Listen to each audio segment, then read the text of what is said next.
there was this study in China that there was one case wherein an air conditioning system may have spread the virus.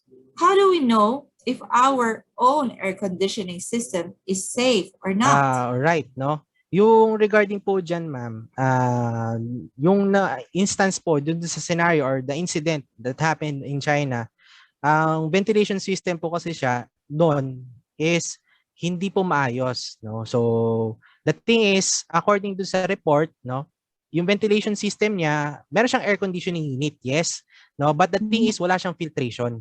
So, wala siyang filters installed.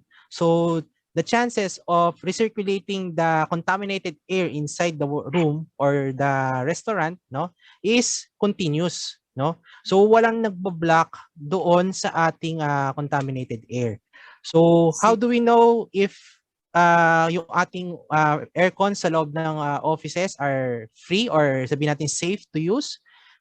Ang question na ibabalik ko po sa inyo is how frequent are you doing the maintenance? Okay? So, yun po, the maintenance program of the company is very important in reference po to prevent the spread of COVID-19.